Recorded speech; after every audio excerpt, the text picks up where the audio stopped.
कुंडलपुर के बड़े बाबा की अतिशयकारी गुना के चमत्कारिक 23वें तीर्थंकर श्री पारसनाथ भगवान की, चांद खेड़ी वाले आदिनाथ भगवान की, सम्मेद शिखर शाश्वत तीर्थ क्षेत्र की, आचार्य गुरुदेव श्री विद्यासागर जी, समय सागर जी, गुना में विराजमान परम पूज्य ज्येष्ठ और श्रेष्ठ प्रथम निर्यापक श्रमण श्री योग सागर जी महाराज की, महावीर भवन में साक्षात विराजमान परम पूज्य मुनि श्री निरामय सागर जी महाराज की, समस्त मुनि संघ की, चांदनी फीकी पड़ जावे रे, चांदनी फीकी पड़ जावे, सूरत देखत पार्श प्रभु जी की, सूरज शर्मा बेर, चांदनी फीकी पड़ जावे रे,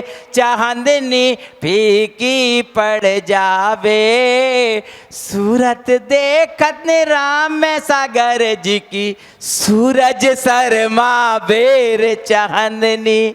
धन्य है आप सबका पुण्य जो इन दिनों कार्तिकेय अनुप्रेक्षा नामक महान ग्रंथ राज के माध्यम से 12 भावनाओं का चिंतन करके अपने इस मनुष्य जन्म को सार्थक बना रहे हैं। आज हमारे बीच बहुत सारे अतिथिगण अशोकनगर से आए हुए हैं, कृपया भी पधारेंगे और उनके पहले इस मंदिर के महायज्ञ नायक जी आदरणीय श्री सुनील कुमार जी साहब कृपया पधारें और पधार कर आइए। बाहर के अशोकनगर से पुरुष वर्ग महिला वर्ग जितने भी पधारी हैं, पधार कर आचार्य महाराज के चित्र के समक्ष दीप प्रज्वलन करने का सौभाग्य प्राप्त करें। और हमारे कमेटी के यशस्वी कोषाध्यक्ष जी आदरणीय संजय जी सोना और ऑडिटर जी आदरणीय श्रेयांश भैया कृपया आएं और आकर के अतिथियों के साथ में सौभाग्य प्राप्त करें। हे वीतरागी तुमने, हे वीतरागी तुमने जीना हमें सिखाया, मोह बंधनों से हमको, मोह बंधनों से हमको छुटकार है दिलाया, हे वीतरागी तुमने, हे वीतरागी तुमने जीना हमें सिखाया, मोह बंधनों से हमको, मोह बंधनों से हमको छुटकार है दिलाया, हे वीतरागी तुमने। बोलो आचार्य गुरुदेव श्री विद्यासागर जी महाराज की। हमारे अतिथिगण एवं महायज्ञ नायक जी और कमेटी के वरिष्ठ जन शास्त्र दान करके महान ज्ञान अर्जन करने का सौभाग्य प्राप्त करें। जिनवाणे मोक्ष न सैने, लाखों को बारा है, मुझको भी उबारो तुम, मझधार में है नैया, उसको भी तिरा दो तुम, मझधार में अटके हैं उस पार लगा देना, इतनी सी विनय तुमसे चरणों में जगह देना। बोलो द्वादशांग जिनवाणी माता की। हमारे समक्ष विराजमान हैं परम पूज्य मुनि श्री निरामय सागर जी महाराज। उनके युगल चरणों में उपस्थित सभी श्रद्धालुओं की ओर से, भक्तगणों की ओर से नमोस्तु अर्पित करते प्रार्थना करते हैं। अपनी अमृतमयी वाणी से कार्तिकेय अनुप्रेक्षा नामक महान ग्रंथ के माध्यम से संबर भावना चल रही है, अपनी अमृत वाणी से सिंचित करें। नमोस्तु नमोस्तु नमोस्तु। अथ पौर्वाणिक स्वाध्याय वेलायाम श्रीमद् शुद्ध भक्ति काव्य सर्गम करोमि। बोली अहिंसा परमो धर्म की। देवाय देव श्री चिंतामणि पार्श्वनाथ भगवान की। आचार्य प्रवर्षि स्वामी कार्तिकेय महाराज की। संत श्रोमणी आचार्य गुरुवर्षि विद्यासागर जी महामुनि राज की। परम पूज्य आचार्य प्रवर्षि समय सागर जी महाराज की। परम पूज्य निर्यापक श्रमण मुनि श्री योग सागर जी महाराज की। 3 कम 9 कोटि महामुनि राजों की।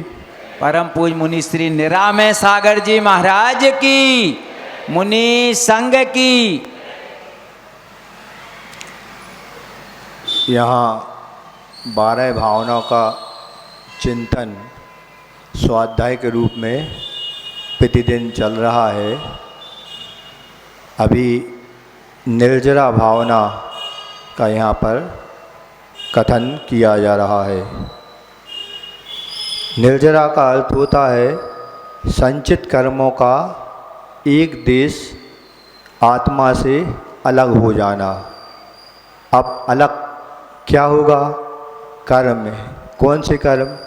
जो हमने पूर्व भाव में बांधे थे या पल प्रति समय हम कर्मों का हमसे बंधन हो रहा है। इस बात को स्पष्ट करने के लिए आचार्य महाराज यहाँ निर्जरा भावना को बता रहे हैं। निर्जरा ये भावना में बाद में लिया गया, पहले ये 7 तत्वों में आता है। तत्वार सूत्र में ग्रंथकार ने पहले अध्याय में ही इन 7 तत्वों का वर्णन किया। तत्वार श्रद्धानम सम्यक दर्शनम। पूछा गया कि जो श्रद्धान होता है 7 तत्वों पर, वो 7 तत्व कौन से हैं? तो जीव, अजीव, आश्रव, वन, संबर, निर्जरा और मोक्ष, ये 7 तत्व आगम में बताए गए हैं। बहुत अच्छी व्यवस्था आगम में किसी को समझ में ना आए इन 7 तत्वों को, तो आचार्यों ने बहुत सरल उदाहरण के माध्यम से इन 7 तत्वों को बता दिया है। जैसे आप लोग व्यापारी वर्ग हैं, आप लोग दुकान वगैरह रखते हैं और उसी के माध्यम से अपना व्यापार करते हैं। तो जो दुकान का मालिक होता, दुकानदार होता है, वो तो उसको जीव तत्व कहा गया, और जो दुकान है वो अजीब तत्व मानी गई है।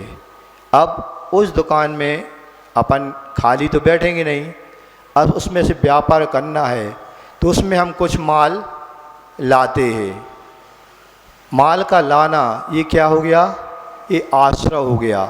इसी प्रकार हमारे कर्मों का भी आश्रव होता है। अब माल को यथास्थान हमने व्यवस्थित रख दिया, ये हो गया बंद। अब धीरे धीरे क्या होना है? अब माल जो आ रहा था उसको एक समय पे हम क्या कर देते? बंद कर देते। क्यों? स्टॉक अपने पास पूर्ण हो गया, अब आगे स्थान रखने के लिए है नहीं, तो क्या करें? तो अभी जो खरीदारी होती है उसको बंद कर दिया जाता है। तो ये बंद करना क्या होता है? संबर। अब जो माल हमने स्टॉक में किया था उसको धीरे धीरे बिक्री के माध्यम से हम निकालते चले जाते हैं। धीरे धीरे होती ना बिक्री। अब जो रिटेल शॉप वाले हैं उनसे पूछो, एक ग्राहक फिर आएगा, फिर थोड़ी देर बाद दूसरा ग्राहक आएगा, ऐसे तो इनकी बिक्री होती रहती। ये कहलाती एक देश, यानी थोड़ा माल का निकलना निर्जरा।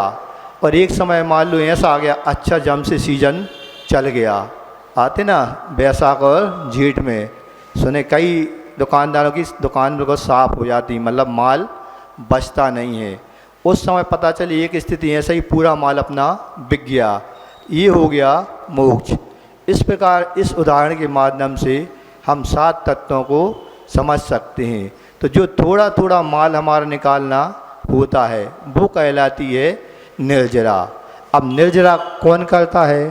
तो निर्जरा तो वो ही करेगा जो कल जो गाथा आई थी उसमें बताया गया था कि जो तप, द्वादश विधेन तप, 12 प्रकार के कल महाराज जी ने तप बताए थे, वो तप के माध्यम से हम निर्जरा कर सकते हैं। और यह निर्जरा एक देश होती है, ऐसे नहीं कि हमने तप कर लिया एक साथ हमारे सभी कर्म झड़ गए। जब तक 14वां गृहस्थान है तब तक ये निर्जरा कहलाती है, और इसमें धीरे धीरे एक देश कर्मों का झड़ना होता है। जब एक साथ सभी कर्म झड़ जाते हैं तो वो मोक्ष कहलाता है। तो अरिहंत परमेष्टि तक हम निर्जरा ही करते रहते हैं। और वो निर्जरा किसके माध्यम से होती है? तो कहा गया है तपों के माध्यम से। 6 प्रकार के अंतरंग तप होते हैं और 6 प्रकार के बाहरी तप होते हैं। और निर्जरा कौन करता है? तो जो निदान से रहित होता है, वैराग्य भावना से दृढ़ होता है, और निरहंकार यानी अहंकार से रहित जो होगा वो ही निर्जरा को कर सकता है। इस प्रकार ये कल की गाथा में 12 तपों का वर्णन और निदान वगैरह का वर्णन आया था। आज देखते हैं आगे क्या आचार्य महाराज गाथा में कह रहे हैं। एक बार गाथा का उच्चारण कर लेते हैं। दूसरे नंबर की गाथा है, मतलब निर्जराधिकार में पृष्ठ है 50, 103 नंबर की एक गाथा है।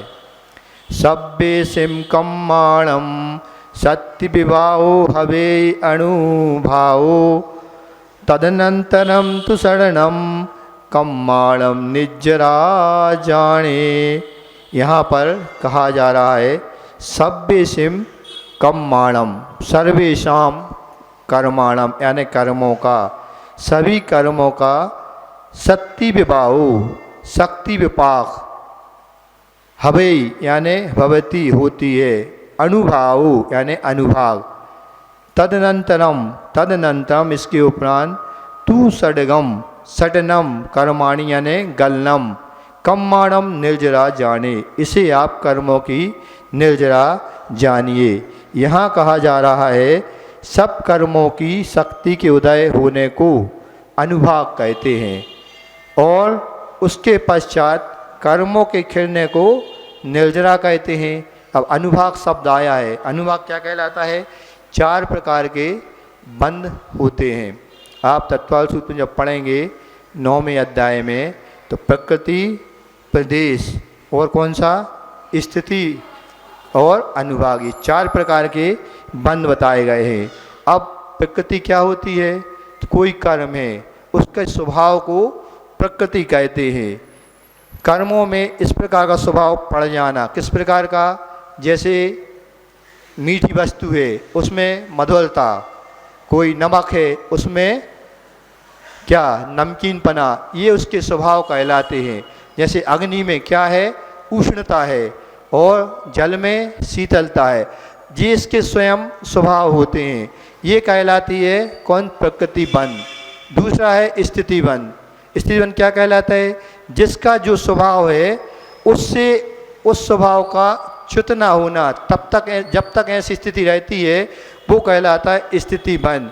जैसे ज्ञान वर्णादि कर्म होता है, ज्ञान वर्णादि जो कर्म होते हैं, जैसे ज्ञान वर्णादि कर्म है, उसमें अर्थ, जब कर्मों का अर्थ ज्ञान ना होने देना, आवरण है ना ज्ञान का, जब तक ये आवरण रहेगा तब तक वह इसकी स्थिति कहलाती है। ये स्थिति बंध, तो जिसका जो स्वभाव है उससे जब तक उसका स्वभाव च्युत नहीं होता वो कहलाती है स्थिति बंध।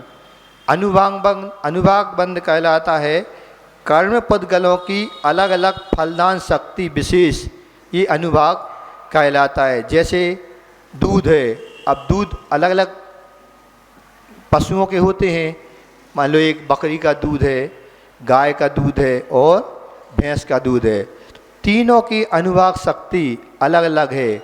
सबसे कम स्नेह वाला काय का रहेगा?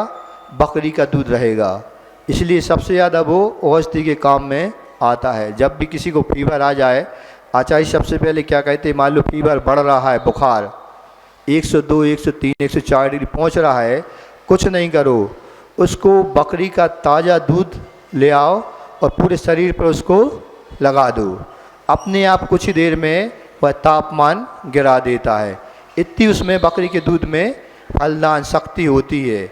इसी प्रकार उसके बाद गाय का दूध होता है और उसके बाद भैंस का। जो जितना गाढ़ापन लिए होता है उतना वो भैंस का दूध होता है। ये फलदान शक्ति होती है। और इसमें भी कैसे तीव्र मंद और मध्यम रूप से रस विशेष होना, ये कहलाता है अनुभाग बंध। चौथे प्रकार का होता है प्रदेश बंध।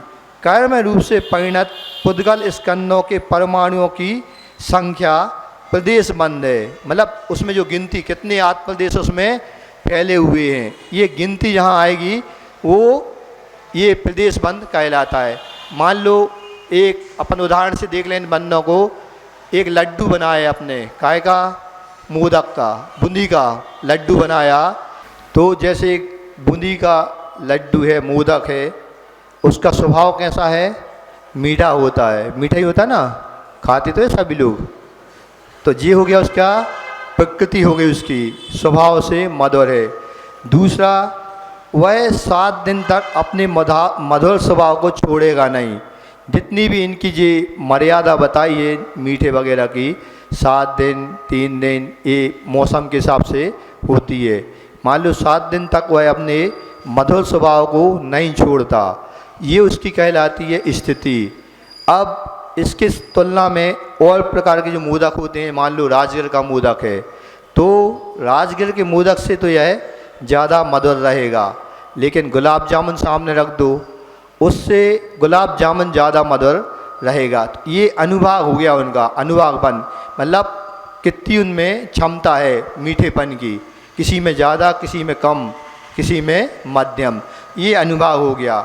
और प्रकृति, अब उस मोदक में कितने दाने हैं बूंदी के, मान लो 100 दाने हैं, 150 दाने, ये उसका हो गया प्रदेश बंध।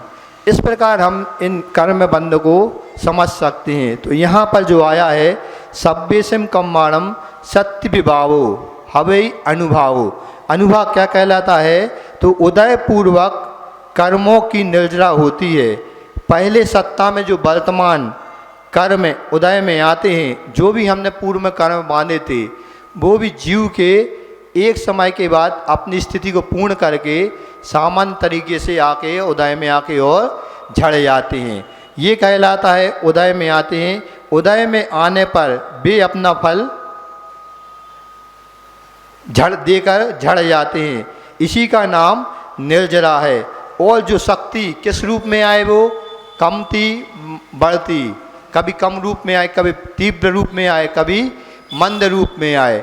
तो यहाँ पर यही कहा जा रहा है कि जो हमने कर्म बांधे हैं उनकी शक्ति का विपाक, शक्ति यानी जो सामर्थ्य रहती है, विपाक यानी उदय में आकर कर्मों का निर्जर हो जाना यानी झड़ जाना।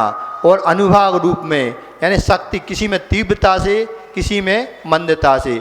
अब जैसे अपन को बुखार आता है तो किसी किसी को सामान्य टेम्परेचर कितना रहता है? 96 रहता है ना, किसी का 98, ये सामान्य।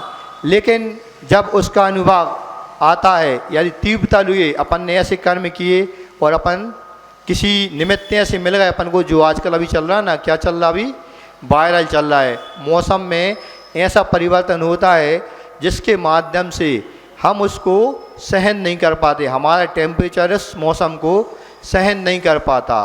तो वहाँ पर एक वायरल जो संक्रमण होता है वो हमारे शरीर के साथ अनुबंध को प्राप्त हो जाता है। इस वजह से हम फीवर हमारे ऊपर आ जाता है। तो मान लो वो शक्ति उसकी इतनी ज़्यादा रही, शक्ति वो 103 104 तक पहुंच गया, ये अनुभाग कहलाता है।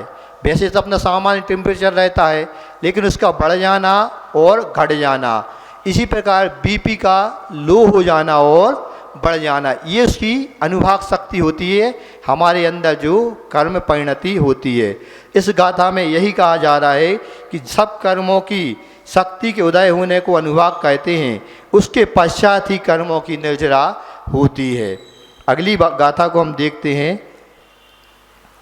सापुण दुविहारनीहा सकाल पत्ता तबेण कय माणा चादु गदीणम पणमा वैजुत्ताणम हवे विदिया। यहाँ कहा जा रहा है सा पुनः द्विविधा, वह निर्जरा कितने प्रकार की होती है? 2 प्रकार की होती है। सकाल पत्ता यानी स्वकाल प्राप्ता, किसके माध्यम से होती है यह? तपसा क्रियमाणा चातुर्गति नाम, चादुगति नाम यानी चातुर्गति का नाम। प्रथमा, यह प्रथम प्रकार की जो इनने बताई है निर्जरा स्वकाल, ये प्रथम प्रकार की है।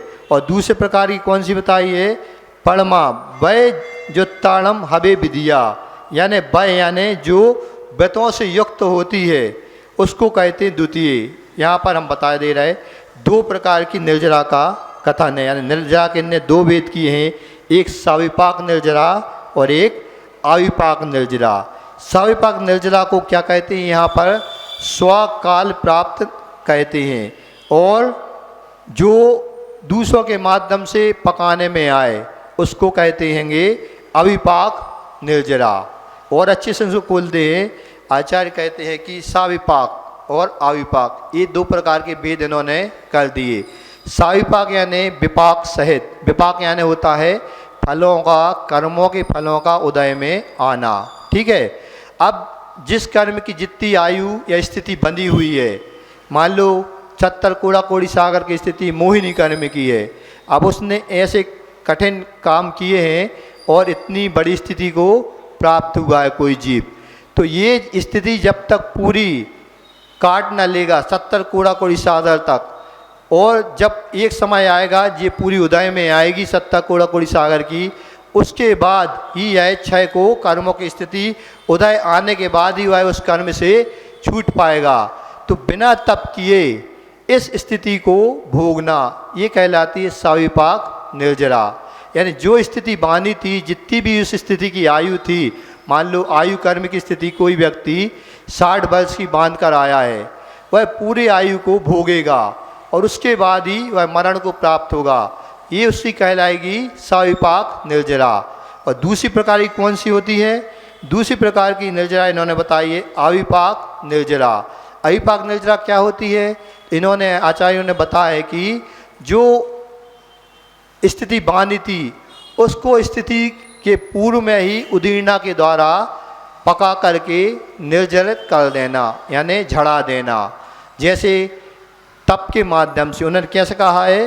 व्रत से युक्त हो करके यहाँ पर बंधे हुए कर्म अपने आबादा काल तक सत्ता में रहकर, मतलब पूरी आयु स्थिति में रहकर उदय काल आने पर जब अपना फल देकर झड़ते हैं, तो अपने समय पर ही झड़ने के कारण उसे स्वकाल प्राप्त निर्जरा होती है, उसे ही सविपाक निर्जरा कहते हैं। जैसे उदाहरण ने दिया क्या? वृक्ष पर पका हुआ आम का फल है, यह पूरी स्थिति जब लेगा, पकेगा अच्छी तरह से, तो स्वयं ही क्या होगा? पककर नीचे झड़ जाएगा, ये कहलाती है सविपाक निर्जरा। और दूसरी क्या है? अविपाक। जो कैसे होती है? तो उन्होंने कहा व्रतों से युक्त। अब व्रत 2 प्रकार के होते हैं, एक होता है अणुव्रत और एक महाव्रत। जो अणुव्रत होता है वो देशव्रती कहलाते हैं, और जो महाव्रत होता है वो संयमी यानी प्रमत्त व्रत आदि से लेकर जो गुणस्थान के ऊपर के गुणस्थान होते हैं वो महाव्रती कहलाते हैं। अब किसी ने व्रत ले लिया, अणुव्रत ले लिए, अणुव्रत में क्या आएगा? अणुव्रत में आता है 11 प्रकार की प्रतिमाएं। 2 प्रतिमा से जो व्रत शुरू होते हैं वो 11 प्रतिमाओं में आते हैं, जैसे आरिका है, एलक छुल्लक जी है, और व्रतों को धारण, प्रतिमाओं को धारण करने वाले होते हैं, ये अणुव्रती कहलाते। इनकी भी एक देश निर्जरा होती रहती है। और जिन्होंने महाव्रतों को धारण कर लिया, मुनिराज बन गए, वो भी एक देश निर्जरा धारण कर रहे। क्यों? एक देश निर्जरा अभी होगी तभी तो एक दिन ऐसा आएगा कि हम संपूर्ण कर्मों का क्षय करके, संपूर्ण निर्जरा को क्षय करके और मोक्ष को प्राप्त कर सकते हैं। तो यहाँ पर बताया जा रहा है कि जो दूसरी अविपाक निर्जरा है वो 12 प्रकार के तप के द्वारा की जाती है। उदाहरण ने कच्चे आम का दिया है। जैसे कच्चे आम को अपन तोड़ के लाते हैं, अब इसको पकाना है तो क्या करते हैं? उसको अपन एक उसको कागज़ में लपेट कर, और जो भूसा वगैरह रहता है, चारा वगैरह सूखा हुआ, उसके अंदर कुछ दिन के लिए उसको रख देते हैं। कुछ दिन मतलब 2-4 दिन के लिए उसको रख देते हैं। उसके बाद देखते हैं तो वो क्या हो जाता है, पक जाता है। यानी अपन ने इसको समय से पहले अपन ने उसको पका लिया। इसी प्रकार हमने कर्मों को भी इन तपों के माध्यम से समय से पूर्व में झड़ा दिया, वो कहलाती है अविपाक निर्जरा। तो जो कच्चे आमों को समय से पहले पका लिया जाता है, वैसे ही जो कर्म उदय में नहीं आए हैं उन्हें तपस्या आदि के द्वारा बलपूर्वक उदय में लाकर खिला दिया जाता है। ये कहलाती है अविपाक निर्जरा। जो पहले प्रकार की निर्जरा तो किनकी होती है, सभी सामान्य जीवों की होती है। लेकिन और जो दूसरे प्रकार की निर्जरा होती है वह किनकी होती है, सिर्फ जिन्होंने व्रतों को नियमों को अंगीकार किया है और वे तपस्या के द्वारा ही ये कर्मों को बलपूर्वक उदय में ला करके पहले पूर्ण अवस्था से पहले ही इनको पका करके और झरा देते हैं। ये कहलाती है कौन सी, अविपाक निर्जरा। अब आगे देखते हैं कि ये अगली गाथा में क्या कह रहे हैं। उपसंभावितवाणम जय जय बड्डी हबे साहूड़म तह तय निज्जर वड्डी विशेष दूधम में का दो। यहाँ कहे जा रहे हैं, अब निर्जरा की वृद्धि को दिखा रहे हैं। निर्जरा की वृद्धि कैसे होती है, तो यहाँ कहा जा रहा है उपसम भाव तवाणम। उपसम भाव तवाणम, उपसम भाव के द्वारा और तपों के द्वारा जय जय जैसे जैसे जिनके जिनके बड्डी हवाई साहूड़म, साधुओं की जैसे जैसे वृद्धि होती जाती है। तह तय यानी तथा तथा, निज्जर वड्डी और निर्जरा की वृद्धि उसमें होती जाती है। विशेषता विशेष रूप से उनमें निर्जरा की वृद्धि होती जाती है। और विशेष रूप से इनमें क्या है, निर्जरा के साधन वृद्धि करने में तो कह रहे हैं धम्म सुख का दो, यानी धर्म ध्यान और शुक्ल ध्यान, ये दो कारण और बताए हमारे निर्जरा की वृद्धि में। तो यहाँ कहा जा रहा है, एक बार टीका देख लेते हैं। साधु नाम योगी नाम, यानी साधु या जो योगी रहते हैं जैसे जैसे जिस जिस प्रकार से उपसम भाव के द्वारा या तपसाम तपों के द्वारा, उपसम से क्या लिया है यहाँ पर, उपसम सम्यक तादे। अब अपन दूसरे उसमें तत्वार्थ सूत्र के दूसरे अध्याय में भावों का वर्णन आता है। कितने प्रकार के भाव बताए हैं, 5 प्रकार के भाव वहाँ पर बताए गए। औपसमिक, छायक, छायुसमिक और औदयिक और पारिणामिक।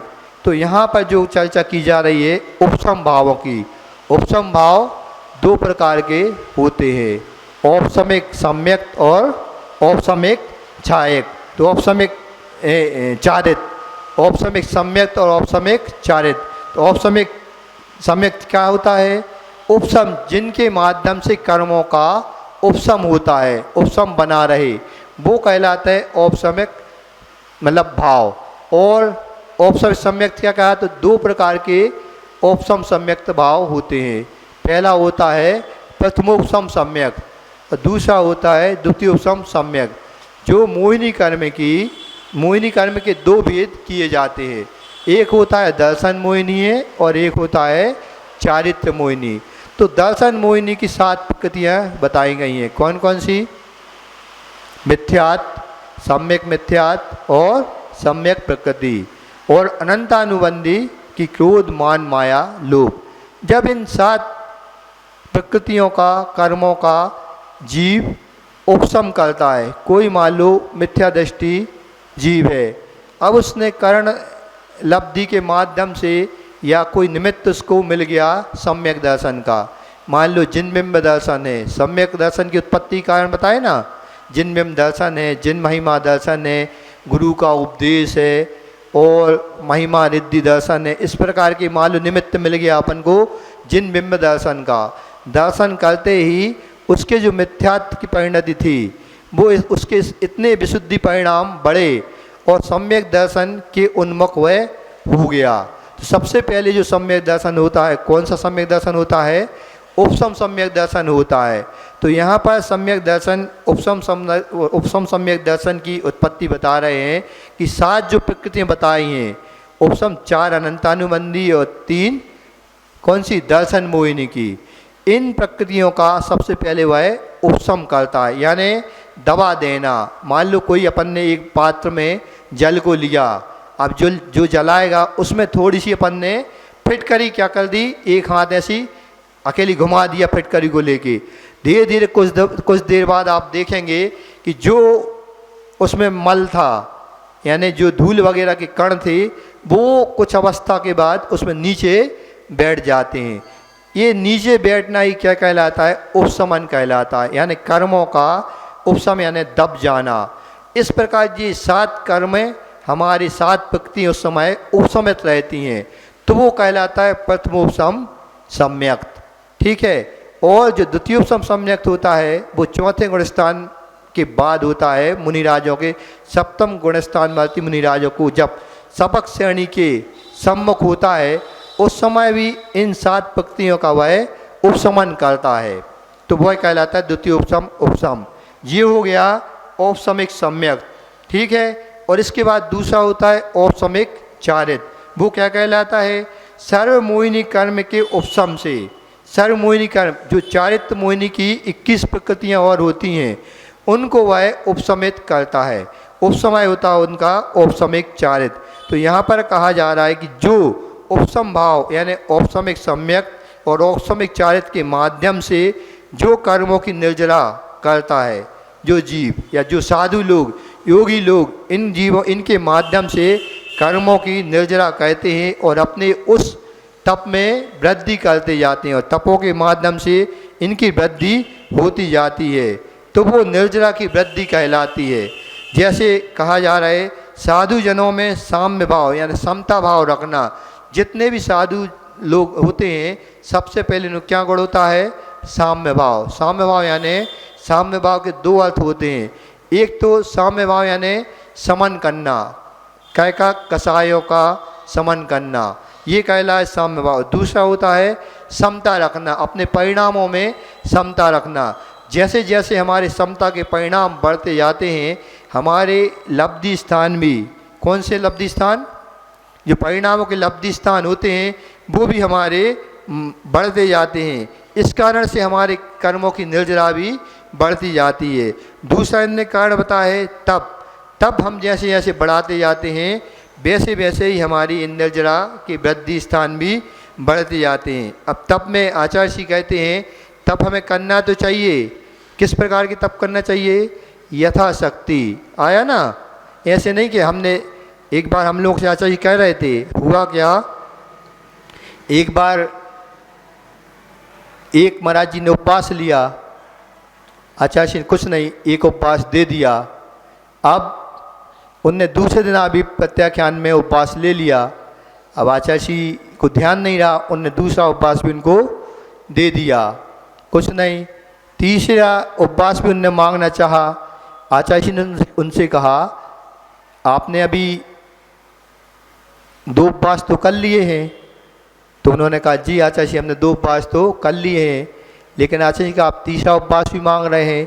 मौसम उस समय अनुकूल चल नहीं रहा था। आचार्य जी ने कहा उनको अच्छे से समझाया कि देखो मौसम की अनुकूलता भी अपन को देखना चाहिए, साथ साथ हमारे शरीर की क्षमता कितनी है कैसी है। क्योंकि नए नए हम लोग दीक्षा हुई थी। तो आचार्य जी कहते जो घर में उपवास करके आप आते हैं और यहाँ पर जो उपवास करते हैं उसमें ज़मीन आसमान का अंतर होता है। यहाँ 60 आवश्यक भी आपको करना होते हैं, समय पर आपको चर्या का पालन भी करना होते हैं, और मौसम के अनुकूल भी अनुकूलता आपको बनानी पड़ती है। इसी प्रकार कई प्रकार के उन्होंने ऐसे संस्मरण सुनाए हम लोगों को। उन्होंने सुनाए एक बार कि एक मुनिराज क्या करते थे, उनको बिना बताए ही ऊपर छत पर जाकर तापने योग करते थे। हम लोगों की संग की बात नहीं है, वो पुराने जो मुनिराज हैं उनकी आचार्य जी हम लोगों को बता रहे थे, एक दिन समझा रहे थे कि वो मुनिराज प्रतिदिन जैसे ही सामायिक शुरू होती और ऊपर जाकर 1 घंटे धूप में, कड़ी धूप में, जो 12 बजे की धूप होती कैसी होती है, सीधी धूप होती है, उसके माध्यम से तप को करते थे। 1 दिन हुआ, 2 दिन हुआ, कुछ नहीं, ऐसे 8 दिन निकल गए। एक दिन हुआ क्या कि आचार्य श्री विलंब से सामायिक में बैठे। कुछ कमेटी के लोग आ गए, आचार्य श्री से चर्चा करने लगे। चर्चा करने के बाद आचार्य श्री शंका के लिए गए तो देखते क्या है कि वो मुनिराज वहाँ पर आवर्त कर रहे थे। आचार्य श्री को समझ में नहीं आया कि आवर्त जी यहाँ पर इतनी खुली धूप है, इतनी तेज धूप है, यहाँ पर आवर्त क्यों कर रहे हैं। तो उन्होंने पूछ लिया, क्यों आप यहाँ आवर्त क्यों कर रहे हैं।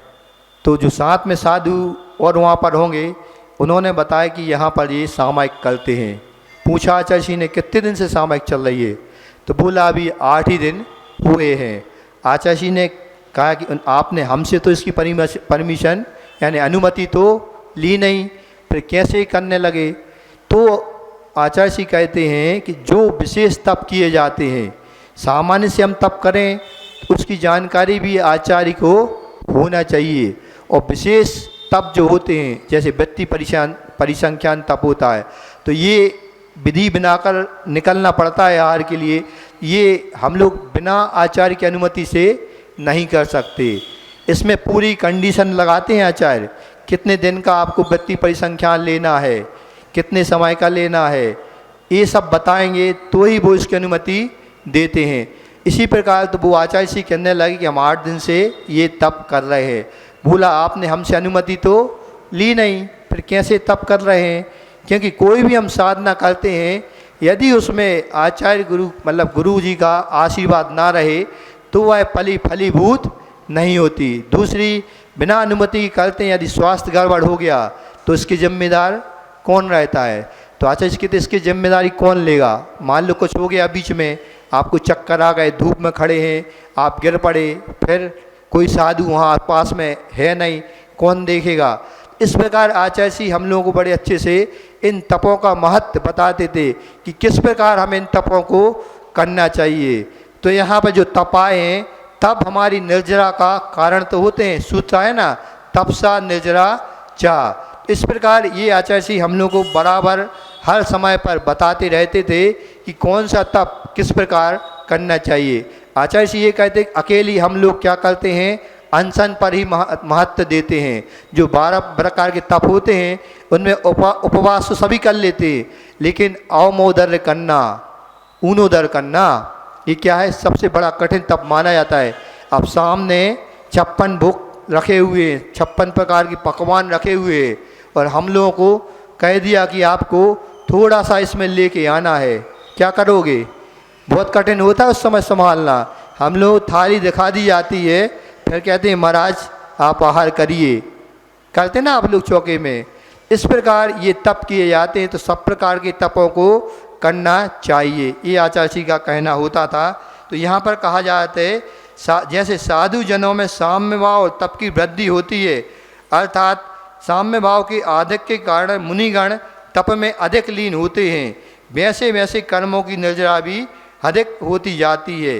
किंतु उन्हें 2 शब्द और लिए, धम्म और शुक्ल, धर्म ध्यान और शुक्ल ध्यान। जो इनको करता है इनके माध्यम से भी अधिक, इनसे भी सबसे अधिक हमारी कर्मों की निर्जरा होती है। तो 4 प्रकार के यहाँ पर धर्म ध्यान बताए, आज्ञा विचय, अपाय विचय, विपाक विचय और संस्थान विचय, ये धर्म ध्यान होते हैं। और 4 प्रकार के यहाँ पर कौन से, शुक्ल ध्यान बताएं, पृथकत्व वितर्क विचार, एकत्व वितर्क विचार, सूक्ष्म क्रिया प्रतिपाती और विपरीत क्रिया निवृत्ति नाम के शुक्ल ध्यान से कर्मों की और अधिक निर्जरा हो जाती है। क्यों, ध्यान में ही कर्मों की नष्ट करने की सबसे ज़्यादा शक्ति होती है। क्रम से हम इन ध्यानों को करेंगे तो अपने आप अपन अधिक से अधिक निर्जरा कर सकते हैं। जैसे अपन शुक्ल ध्यान को लेते हैं, 8वें गुणस्थान से शुक्ल ध्यान का कार्यकाल शुरू होता है। 8वें गुणस्थान में जो मुनिराज इस ध्यान को ध्याते हैं तो वो हमेशा कैसे रहते हैं, निर्वृत्ति में रहते हैं, मतलब ध्यान की अवस्था में रहते हैं। असंख्यात गुणी कर्मों की निर्जरा इनकी होती जाती है। अगले जो गाथाएँ आ रही है उसमें बता रहे हैं कौन की किससे किस प्रकार की निर्जरा अधिक होती है। तो यहाँ पर यही बता रहे जो शुक्ल ध्यान में अपन जैसे गुण श्रेणी चढ़ेंगे, 9वें गुण स्थान में पहुँचे, 10वें गुण स्थान में पहुँचे, तो ये पहला शुक्ल ध्यान यहाँ पर रहता है। और इसके बाद 12वें गुण स्थान में पहुँचेंगे तो उससे और अधिक गुणी कर्मों की निर्जरा 12वें गुण स्थान में होती है। इसी प्रकार 13वें गुण स्थान में जो तीसरा शुक्ल ध्यान होता है उसके माध्यम से हम और अधिक कर्मों की निर्जरा कर सकते हैं। और 14वें गुण स्थान में आप जानते ही हैं कि जो चौथा शुक्ल ध्यान होता है उसके माध्यम से जितने भी कर्म बाकी शेष रहते हैं उन सब की निर्जरा होकर अपन सिद्धत्व को प्राप्त करते हैं। तो इस प्रकार इस गाथा में ये निर्जरा की वृद्धि के कारण और स्थान बताए हैं। आगे जो एक साथ तीन गाथाएं आ रही हैं उनमें क्या कहा जा रहा है कि जो कौन किस प्रकार की निर्जरा करता है उसको यहाँ पर बता रहे हैं। मिच्छा दोषदिट्ठी असंख्य गुण कम निर्जरा होदी तत्तो अणुवैधारी तत्तो महब्बई नाणी पणम कसाय चौन्नम बिजो जाओ तहया खबय सीलोया दंसन मोयति असय तत्तो उपसमक चत्तारी खब गोय क्षीण मोहो सजोई ना हो तहा अजोया एदे उबरिम असंख्य गुण कम निचर्या।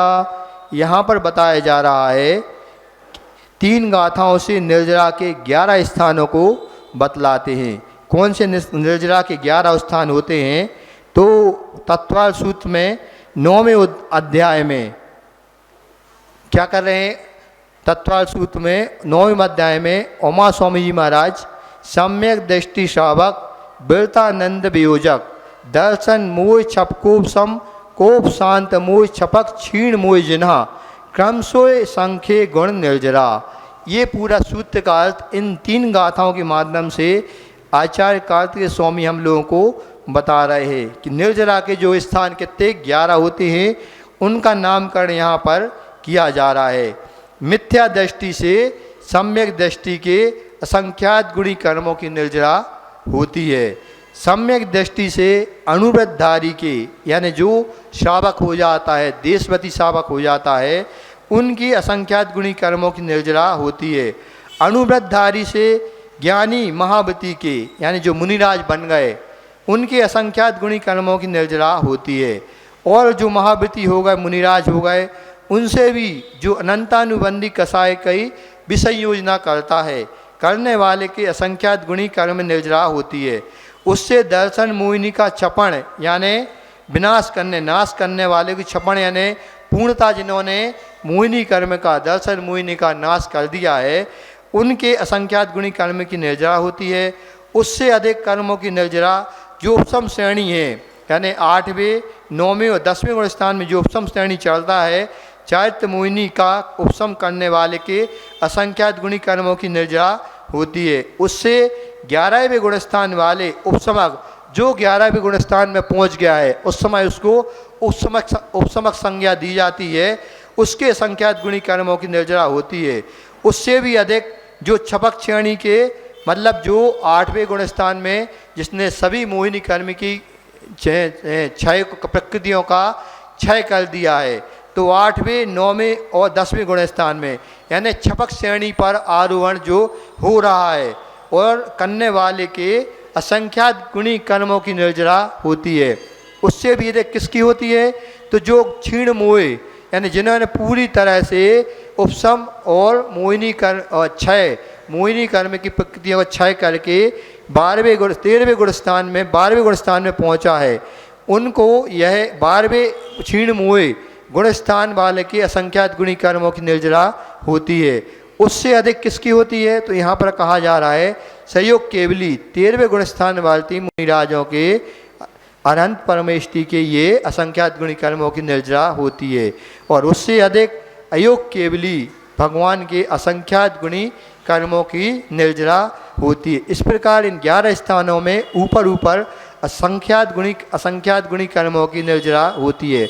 यहाँ पर इसका एक खुलासा कर रहे हैं कि प्रथम उपसम सम्यक्त की प्रकट होने से पहले जो अभी हमने बताया थी कोई मिथ्या दृष्टि जीव है वह क्या करता है, आधा करण 3 प्रकार के करण होते हैं। थोड़ा सा कर्म सिद्धांत का ये विषय है। करण कहते हैं, करण यानी विशुद्धि को बढ़ाना। वहाँ पर जब उस मिथ्या दृष्टि जीव की विशुद्धि बढ़ती है तो उसके अंतःकरण में अधाकरण, अपूर्वकरण और अनिवृत्तिकरण नाम के 3 करण यानी परिणाम ऐसे भाव होते हैं। जब वह जीव इन परिणामों के अंतिम समय में यानी जब इतनी विशुद्धि बढ़ जाती है और अंतिम अवस्था में पहुंच जाता है, वर्तमान होता है, यानी उस समय वह उन अंतिम समय में उपस्थित होता है, तो उसके परिणाम बिल्कुल विशुद्ध होते हैं और वह अन्य मिथ्यादृष्टि जीवों से विशिष्ट कहलाता है। जो और मिथ्यादृष्टि जीव हैं उनसे यह मिथ्यादृष्टि जीव विशेष कहलाता है। उस विशिष्ट मिथ्यादृष्टि के आयु कर्म के सिवाय शेष 7 कर्मों की जो गुण श्रेणी निर्जरा यानी जो उसकी गुण श्रेणी निर्जरा उस समय होती है, गुण श्रेणी यानी गुणित क्रम में यानी 3/3/3 ऐसे गुणित क्रम में जो निर्जरा होती है वह गुण श्रेणी निर्जरा कहलाती है। किसकी होती है? वह जो विशेष मिथ्यादृष्टि है। किससे? जो सामान्य मिथ्यादृष्टि है उससे इस विशिष्ट मिथ्यादृष्टि की विशेष गुण श्रेणी निर्जरा होती है।